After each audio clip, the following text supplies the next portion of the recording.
Hey guys, this is my Ring King review of episode number 5. Yes, I know I'm a little bit behind, but I am catching up as quickly as I can.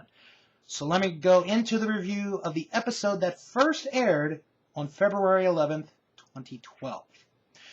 We kick off with what happened last week, or not last week, but the previous episode, the finals of the Ring King tournament, where Matt Morgan became the first Ring King heavyweight champion. So we go to the back. Harbhajan Singh is talking to us and saying that this week the tag team tournament will begin to crown the first ever Ring King tag team champions. So in the arena, Jazzy LaHoria and Deadly Danda make their way to the ring, and Jazzy LaHoria brings out the 8 teams in the tournament. Now the 8 teams in the tournament are Patina, the Bollywood Boys, Mumbai Cats, Broadway and Hollywood, Chavo Guerrero and Bulldog Hart, Jimmy Rave and Zema Ion, the Sheiks, and Sanjay Dutt and Brutus Magnus. So Jazzy is going to interview one of the members of Patina when Sanjay takes the mic away and he starts talking in Hindi, and then in English he says, "One of you should be my ricochet drivers," which sets off an enormous fight with all 8 teams and a lot of flippy moves and high air stuff. So then we get some quick packages, one on Matt Morgan, and another one on this new wrestler, Jawala, which I'll get to in a moment. So we get to the back, and the reporter, Ram, is talking to Jazzy LaHoria when Jawala comes into this interview segment, and they talk, and Jawala has a match next. So Jawala, this is his first time in Ring King wrestling, and who is he facing? TNT. For those of you who don't know, this is Savio Vega. This was his old gimmick before he became Savio Vega. This is it's hard to describe. I guess it's an okay match. Really nothing too good about it. Although in this match they made Jawala look good. TNT did get some offense in, including a spinning heel kick in the turnbuckle, which is actually hilarious because he hits it and then he goes over the top and then he tumbles onto the floor.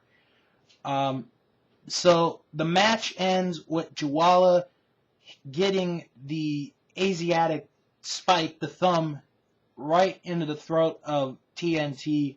1, 2, 3, Jawala wins in his debut. Now what I found interesting during the match, especially in the beginning, were that some of the fans were chanting Jawala. They were chanting for Jawala. So after that, we come back, and it is the first match. Or actually, no, let me track for a minute. We go to the back. Harbhajan Singh is with Mahabali Veera, and basically it's Singh just saying, "You did a good job in the tournament. Keep your head up. You'll get your day. You'll get your opportunity to be champion." So now we go to the first match of the tournament, which is the Sheiks against Patina. Now, this, I gotta admit, this was a fun match to watch. They had the perfect length of the match. Neither team really had the advantage, and that's the same with the other tag match, which I'll talk about momentarily. Both teams really put on a good effort. I really like the ending with the double switch by the Sheiks and a small package, 1, 2, 3.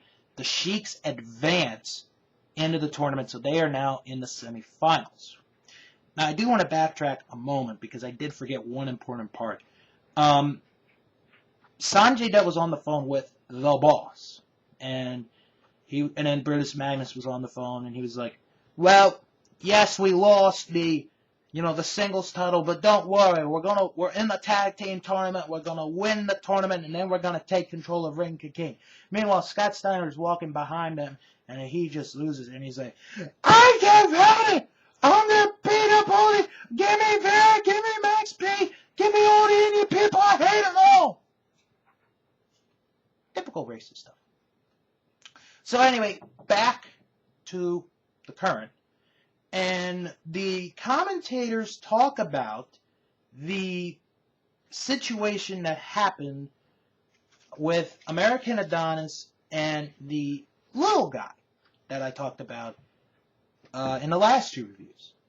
Well, we get a clip, and we finally get his name. It's a hard name to pronounce. Zorawar.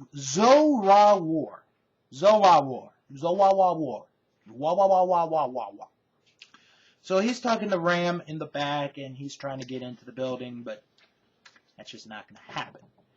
So after a break, we come back, and it's the other tag team match in this episode. Sanjay Dutt and Brutus, Sir Brutus Magnus, against the team of Jimmy Rave and Zema Ion. And just like the first tag match, it really wasn't where one team took advantage of the other. It was just a good back and forth tag team match. Each team got, their offense in. And I really enjoyed this match. I thought it was the best match of the three. And I really enjoyed the ending where Jimmy Rave got sent into the corner. Sanjay Dutt hits him with a splash, throws him into the middle of the ring. Brutus Magnus gets an elbow drop from the top. Dutt pins or goes for the pin. 1, 2, 3. Sanjay Dutt, Brutus Magnus win. They advance into the semifinals of the tag team tournament. Scott Steiner comes out after, and they celebrate. And that's basically the end of episode 5 of Reign of King. Well, with another new tournament, I gotta say, this was, again, a good episode of Reign of King. They did a very good job, I thought, debuting Jawala with a match against an experienced guy like TNT. I think the tag team tournament's going to be a very interesting situation. I really enjoyed, like I just said, the match with Sanjay Dutt, Brutus Magnus against Jimmy Rave, Zema Ion. I really enjoyed that. And it really, the tag team tournament on paper looks a lot better than the heavyweight title tournament does. But that's just my opinion. So, on the next episode of Reign of King, the next time I'm going to review it, there's going to be a match, Isaiah Cash against Roscoe Jackson, where the winner becomes the #1 contender to the Reign of King heavyweight title. And we conclude the first round of the tag team title tournament. The Mumbai Cats take on the Bollywood Boys, and Chavo Guerrero Jr. and Bulldog Hart face Broadway and Hollywood. Those are your matches for when I review episode 6 of Reign of King.